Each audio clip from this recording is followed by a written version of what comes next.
Imagine that we are in the year 272 BC. The world of ancient Greece was in complete turmoil. And do you know why? There was a great general named Pyrrhus who had just returned from a grand adventure in Italy and Sicily.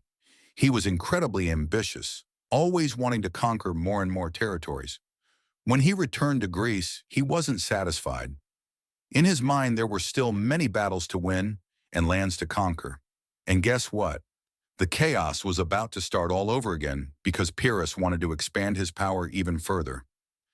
And who stood in his way? The city of Sparta, which was no longer as powerful as it had been in the past. This was the beginning of a new great adventure, where Sparta would have to defend itself with all its might to avoid being dominated. Sparta was an incredible city in its prime, filled with brave warriors who feared nothing. But after losing a great battle at Leuctra in 371 BC, they began to lose their strength. Even so, the Spartans were not ready to give up. At that time, Sparta was being led by King Areus I, a courageous man determined to protect his people at all costs. He knew that despite Sparta being weakened, they could still fight to maintain their independence and prove to the world that they were still strong. However, the city was living in a tense atmosphere, as many enemies saw Sparta as an easy target. Areus had to be constantly prepared for any threat that might arise. But then something unexpected happened. There was a Spartan prince named Cleonymus who was extremely frustrated. Do you know why? He believed he had the right to be the king of Sparta, but instead they chose his nephew, Areus I, to take the throne. Feeling wronged, Cleonymus decided he would not accept this decision so easily. So he came up with a bold idea. He sought the help of the famous general Pyrrhus. And of course, Pyrrhus loved a good opportunity to increase his power. When he heard Cleonymus's request, he thought, if I help this prince, I can conquer Sparta and gain a valuable ally. Thus, Pyrrhus decided to support Cleonymus. With that, he began preparing for a new battle. In the spring of 272 BC, Pyrrhus prepared for the great invasion of Sparta. Imagine the scene. He assembled a massive army. There were 25,000 infantry soldiers, 2,000 cavalrymen, and, most impressively, 24 war elephants. These elephants were like the battle tanks of that era, huge, powerful, capable of crushing anything in their path. Pyrrhus was confident that with such an impressive army, Sparta would stand no chance. He planned to march towards the city with all this might, with a simple goal: arrive, crush any resistance, and place Cleonymus on the throne. However, the Spartans were not going to surrender so easily. The problem was that Sparta was in a difficult situation. Most of its army was far away, on an island called Crete, engaged in another mission. This meant that there were hardly any soldiers left in the city to defend it. When King Areus I learned that Pyrrhus was approaching with his colossal army, he acted immediately. He knew he couldn't let Sparta fall into enemy hands. So what did he do? He summoned every man who could fight, young, old, and even those who had already retired from warfare. They didn't have much time to prepare, but even so, they gathered everything they had to defend their beloved city. Sparta was a city quite unlike any other. While many cities in Greece built towering walls for protection, Sparta relied on something different: its brave warriors. They had such confidence in the strength and skill of their soldiers that they never built massive walls around their city. The city was located in a unique spot surrounded by imposing mountains. On one side, Mount Taygetus; on the other, Mount Parnon. And in the middle of it all, the Eurotas River flowed, serving as a lifeline for the Spartans, providing them with fresh water. But a problem loomed on the horizon. Pyrrhus's army was approaching, and he was known for being ruthless. As spring gave way to summer, the heat only made things worse, intensifying the challenge for both defenders and invaders alike. Finally, after days of marching, Pyrrhus's massive army appeared on the horizon. Imagine how terrifying it must have been for the Spartans. Thousands of soldiers, cavalry shining under the sun, and amidst them, those gigantic war elephants that looked like monsters straight out of a nightmare. The sight was so overwhelming that many were frozen in fear. Pyrrhus set up his camp on a hill overlooking the city of Sparta. From there he could see everything and plan his attack. As soon as his soldiers arrived, they began preparing the ground for the siege. The elephants were placed in strategic positions, ready to crush anyone who dared to resist. But King Areus wasted no time. He positioned his warriors in the strategic spots around the city. The famed Spartan hoplites, with their red shields and long spears, were ready to fight. And since Sparta had few soldiers, Areus deployed the youngest and most agile to patrol, prepared to strike the enemy wherever necessary. The following days were filled with tension. Pyrrhus tested the defenses with small skirmishes, trying to find a weak spot, while the Spartans responded with quick sorties, surprising the invaders and showing them that it would not be so easy to conquer them. After several days of preparation, Pyrrhus decided it was time for a full assault. It was dawn, the sky still dark, just beginning to brighten with the first rays of the sun. Suddenly, the sound of Epirot trumpets echoed through the valley. It was like a war cry that awakened everyone in Sparta. Pyrrhus's soldiers marched in tight formation, like a tide of steel and shields, advancing toward Sparta's imaginary walls. Right behind them, the war elephants, enormous creatures with wooden towers on their backs, moved slowly, making the ground tremble with each step. For the Spartans, it was a terrifying sight because they had never faced such gigantic creatures before. The elephants, with their fierce eyes and massive tusks, looked like beasts from a nightmare. King Areus, with his purple cloak and a helmet adorned with a red crest, shouted orders to his warriors, trying to keep everyone focused. The Spartan hoplites, side by side, closed their formations, shields locked together like a wall of iron. When Pyrrhus' army finally clashed with the Spartan line, the sound was deafening. The crash of metal against metal, the snapping of spears, and the war cries filled the air. The battle turned into a fierce push and pull, where soldiers could barely raise their weapons in the crush. The smell of sweat, blood, and dust mixed in the air as warriors fought with everything they had to defend their families and their homes. The Spartans, despite being outnumbered, fought like lions to protect their city. With each sword strike and each spear thrust, they showed why they were known as the most feared warriors in Greece.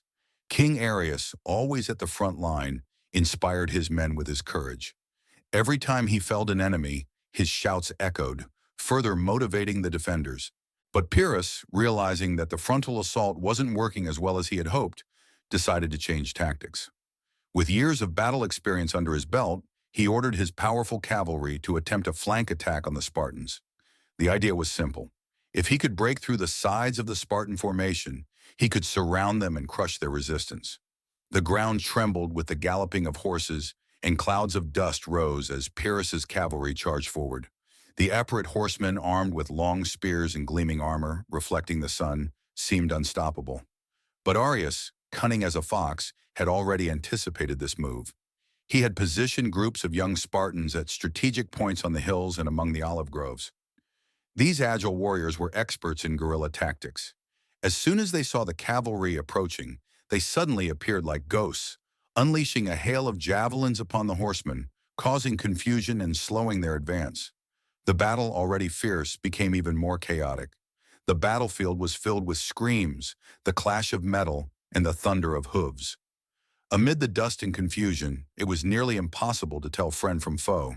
In the midst of the chaos, a young Spartan named Acrotatus, son of King Areus, saw an opportunity. With a group of warriors, he launched a daring maneuver, flanking a unit of Pyrrhus soldiers. They struck from an unexpected angle, catching the Epirots completely off guard. The battlefield, already in disarray, erupted further with the cries of wounded enemies and the triumphant shouts of the Spartans. Seeing his son turning the tide, King Areus wasted no time.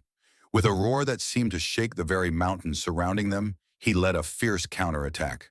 The Spartans, exhausted but resolute, rallied like an unstoppable wave. Their shields formed an impenetrable wall, and their spears glinted like rays of sunlight.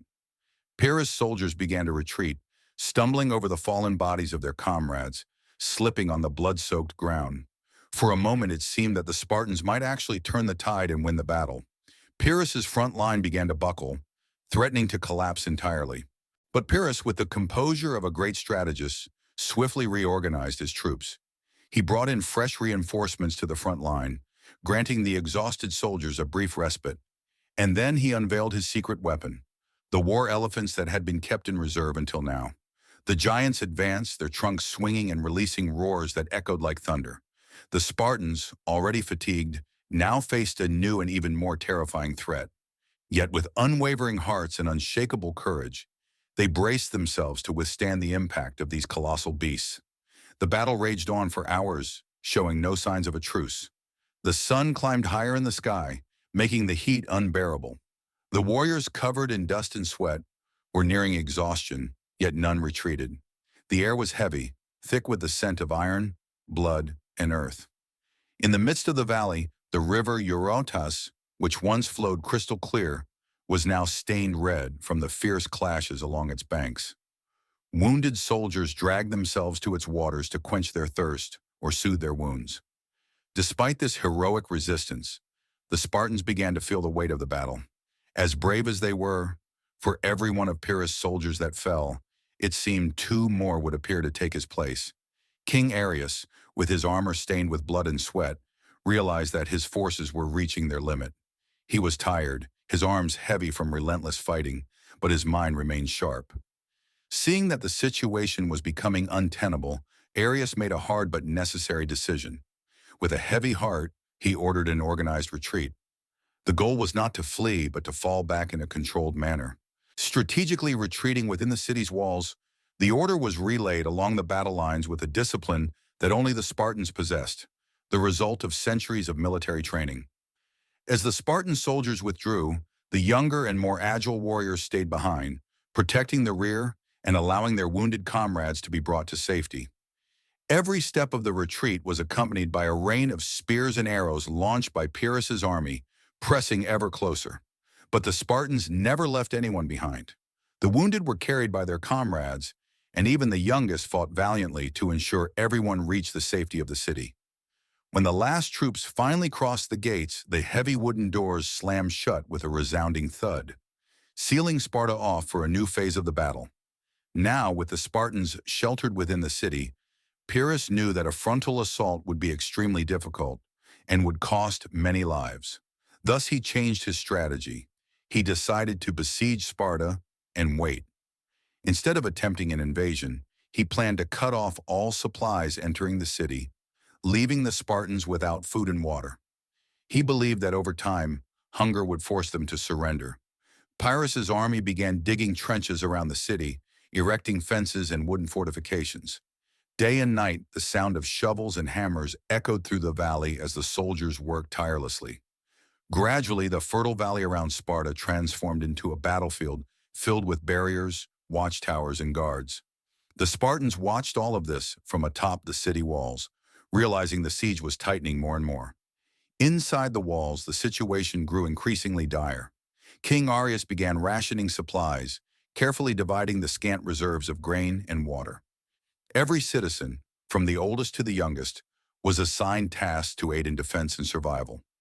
The women, renowned for their strength, tended to the wounded, prepared rations, and organized the distribution of supplies. As days turned into weeks, the summer heat intensified, making everything even worse. The sun beat down mercilessly, drying up the fields and making water even more precious. The city's wells began to dry up, and it soon became clear that the Spartans would have to fight not only against the enemy outside, but also against hunger and thirst within their own walls. But King Areus knew they could not surrender. Instead, he began planning night raids, small, dangerous missions to surprise Pyrrhus' army and steal supplies. These daring raids kept Spartan morale high and showed the enemy that, even surrounded, they were not willing to give up. On a moonless night, when darkness seemed to hide every secret, Areus decided to risk everything in a bold mission. He chose the most agile and silent young warriors, led by his own son, Ecratatus. The objective? To sabotage Pyrrhus' siege by destroying the massive war machines being prepared to breach Sparta's walls. With torches hidden beneath their cloaks, the Spartans crawled through the shadows, taking advantage of the darkness to slip past enemy patrols unnoticed. As they approached the wooden towers and battering rams, they lit their torches in utter silence, and in an instant, the machines were engulfed in flames. The fire spread rapidly, fueled by the dry wood and the oil used to lubricate the mechanisms. Pyrrhus' camp awoke in chaos. The flames lit up the sky as soldiers scrambled in all directions, trying to extinguish the fire. Taking advantage of the confusion, Acritatus and his Spartan warriors attacked the enemy's supply depots, grabbing everything they could carry and destroying the rest. Then they swiftly retreated back to the safety of the city walls. And so Sparta survived another day. After so many intense battles, war cries, daring strategies, and moments when all seemed lost, the Spartans managed to defend their city with bravery and courage. King Areus and his son Acritatus, along with all the warriors, even the women and children, showed that Spartan willpower and spirit were unbreakable. But wait, the story doesn't end here. If you think you've heard it all, get ready for the next part, because the siege of Sparta and the heroic defense led by Areus still have much more to reveal. Imagine what it must have been like to live in those times, surrounded by enemies, with your home at risk, and yet fighting with everything you have to protect your city and your loved ones. So don't miss the next video, The Siege of Sparta, 272 BC, the heroic defense of Areus I. Expect more action, more surprising strategies, and of course, more incredible stories of courage. Stay tuned, and we'll see you in the next chapter of this adventure. Until then,